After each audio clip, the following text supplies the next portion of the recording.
Hello students, मैं दीपिका सरफराज, पंडित जवाहरलाल नेहरू कला एवं विज्ञान स्नातकोत्तर महाविद्यालय बेमेतरा में अतिथि सहायक प्राध्यापक वाणिज्य विभाग में पदस्थ हूँ। आज का हमारा टॉपिक है पर्सनल सेलिंग प्रोसेस या फिर वैयक्तिक विक्रय की विधि या फिर प्रक्रिया। भाई प्रोसेस से आप जानते ही हैं कि पर्सनल सेलिंग किस किस अनुक्रम से होके गुजरता है या फिर किसी क्रमबद्ध तरीके से जो काम किया जाता है उसको हम प्रोसेस कहते हैं। तो भाई विक्रय प्रक्रिया भी एक क्या है, क्रमबद्ध प्रक्रिया है जिसके अंतर्गत विक्रयकर्ता अपने संभावित ग्राहकों की खोज करता है। भाई पहले पर्सनल सेलिंग में भी आपको क्या करना है, पहले कस्टमर को खोजना है, उनके पास जाना है, यानी उनसे संपर्क करना है, फिर अपने माल अथवा सेवा के लिए रुचि जगाना है, रुचि, इच्छा या फिर उनकी आवश्यकता उत्पन्न करने का हमको क्या करना है, प्रयास करना है, कोशिश करना है।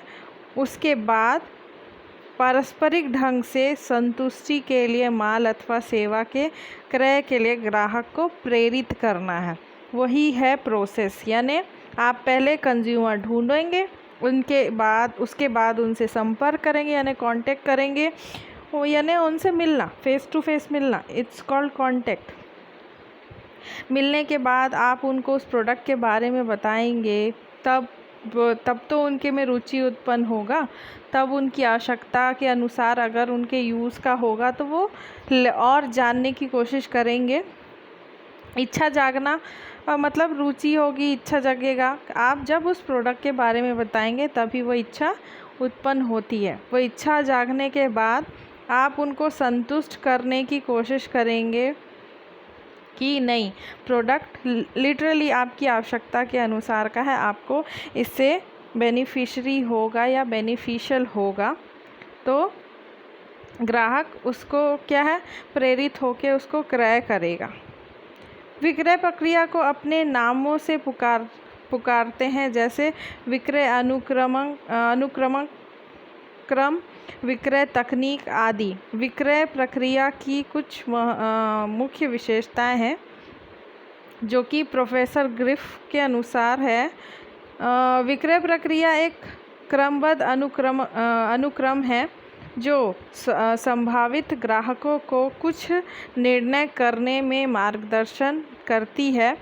यह वह ढांचा है जिस पर विक्रय प्रस्तुतिकरण का निर्णय लिया जाता है, यानी जो आप प्रेजेंटेशन दे रहे हो, एक तरह से आप क्या है, कंज्यूमर के सामने अपने प्रोडक्ट का प्रेजेंटेशन दे रहे हो।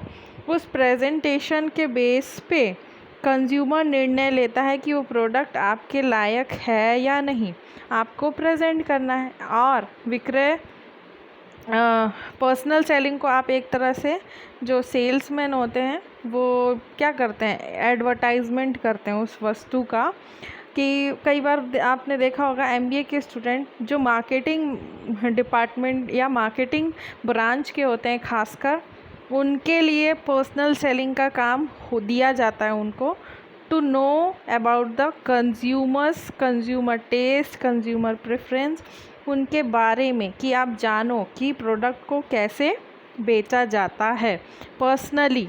तभी तो आप उनको थ्रू एडवर्टाइजमेंट प्रोडक्ट बेचोगे या फिर कंज्यूमर को अपने पास बुलाओगे, आकर्षित कैसे करोगे, वही जानने का तरीका ही है एक तरह से पर्सनल सेलिंग। फिर अर्नेस्ट और डेवाल के अनुसार विक्रय प्रक्रिया किसी जंजीर की कड़ी की श्रृंखला के समान है, जिसमें प्रत्येक कड़ी एक विक्रय प्रस्ताव है।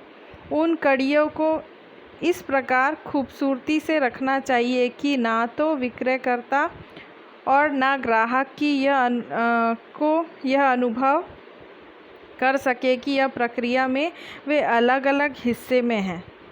भाई आपको एक तरह से चेन पिरोना है, अपने कस्टमर के साथ एक रिलेशन मेंटेन करना है अपने प्रोडक्ट के थ्रू, और आपको उनको हमेशा सेटिस्फाइड करना है, संतुष्ट रखना है, तभी आप एक अच्छे पर्सनल सेलर बन पाओगे।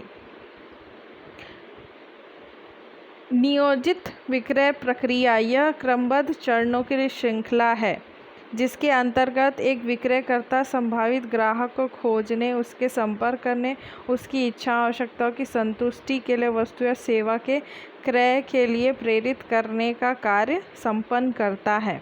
मतलब दोनों डेफिनेशन से हमने क्या समझा कि यह एक तरह से क्रमबद्ध तरीका है या क्रम है, यानी 1 2 3 इस क्रम।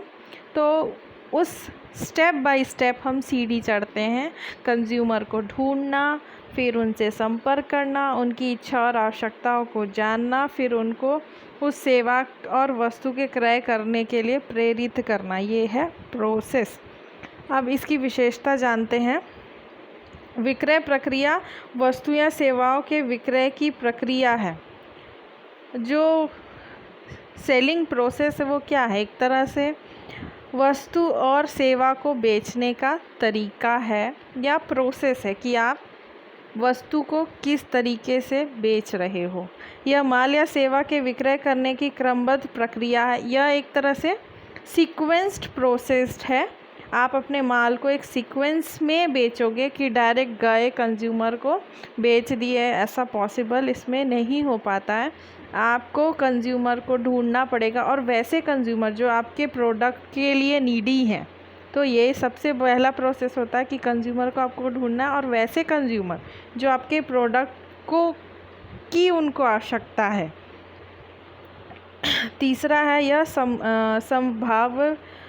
संभाव्य ग्राहक के विचारों को मार्गदर्शन देने की प्रक्रिया है। जो भाई आपके कंज्यूमर हैं, जो भावी कंज्यूमर हैं, उनके विचारों को आप एक तरह से गाइड करते हो। उनके विचार को जान के उस तरीके से आप उनको टैकल करते हो। फिर उस प्रोसेस में आप उनको गाइड करने के बाद उस वस्तु को ख़रीदने के लिए राज़ी करते हो। आप प्रोडक्ट के बारे में बताते हो, वो एक तरह से क्या है? मार्गदर्शन है, मोटिवेट कर रहे हो, आप उनको गाइड कर रहे हो। तो भाई अपने विचारों से उनको मार्गदर्शन देने के बाद आप प्रेरित करते हो प्रोडक्ट क्रय करने के लिए। नेक्स्ट है विक्रय प्रक्रिया के द्वारा संभाव्य ग्राहकों को माल या सेवा क्रय करने हेतु प्रेरित किया जाता है। जैसे आप उनको मोटिवेट किए, मार्गदर्शन दिखाए, गाइड किए, उसके बाद यह क्या है? जो ग्राहक है उसको ख़रीदने के लिए प्रेरित होते हैं। इसके पहले पॉइंट में ही एक्सप्लेन कर दूँ भाई, आप उनको कन्विंस किए हो, उसकी अच्छाई बुराई बताए हो, तभी तो कंज्यूमर उसको ख़रीदेगा। आप प्रोडक्ट को यूज़ करना ही नहीं बताओगे। जो बड़ी मशीन होती है, मान के चलिए फॉर एग्ज़ाम्पल, जैसे बहुत टाइम पहले घर में आरओ के लिए आपके पास एडवर्टाइज़ आता था। जब आरओ नए आए थे, एक तरह से वाटर फिल्टर नए आए थे, तब उसका एडवर्टाइजमेंट होता था पर्सनल सेलिंग के रूप में। एज अ सैम्पल आपको ला के दिखाया जाता था वाटर प्यूरीफायर का। उसके बाद आपको बताया उसके फ़ीचर्स, उसके अवगुण, जो भी उसमें था। मोस्टली अच्छाई बताई जाती है प्रोडक्ट की, वो अच्छाई बताते हैं, उसको आपको कन्विंस करते हैं। तभी तो आप फिर बाद में उस कन्विंस टॉक के बाद या उस कन्वर्सेशन के बाद, अच्छा बुरा जानने के बाद, अपनी आवश्यकता को आंकने के बाद आप उस प्रोडक्ट को ख़रीदने को तैयार होते हो। लास्ट है यह प्रक्रिया के अंतर्गत संभाव्य ग्राहक वस्तु या सेवा क्रय करने या ना करने का निर्णय करता है। अब भाई आपने उनको प्रेरित किया है, आपने उनको कन्विंस किया, लेकिन फिर भी लास्ट डिसीज़न किसका होता है? कंज्यूमर का होता है। कंज्यूमर सब चीज़ों को एक तरह से एनालाइज करता है कि हाँ ये उनके यूज़ का है या नहीं है, या फ्यूचर में उसका यूज़ होगा नहीं होगा। उस चीज़ को, उस पूरे रिज़ल्ट को वो एनालाइज करता है जो आपने उनको समझाया। उसके बाद उस क्रय के लिए वो हाँ या ना कहता है। जब भी आप देखे होंगे, जब हमारे घर कोई सेल्स पर्सन आता है, अगर हम कई बार इंटरेस्टेड होते हैं उस प्रोडक्ट को जानने की, हाँ क्या है, कैसा है, उसकी क्वालिटी कैसी है, प्राइस क्या है, फिर हम उस बेस पे निर्णय लेते हैं कि हमको ये यूज़ का है, इसको हमको ख़रीदना चाहिए। अगर यूज़ का नहीं होगा तो हम डायरेक्टली ना करें। लेकिन कई बार ऐसा होता है हम उसके बारे में जानना ही नहीं चाहते हैं और बाहर से ही कह देते कि we are not interested, we don't want that product, तो आप चले जाइए। होता है ये चीज़। तो भाई पर्सनल सेलिंग कई बार ऐसा होता है, बहुत दिक्कतें होती हैं।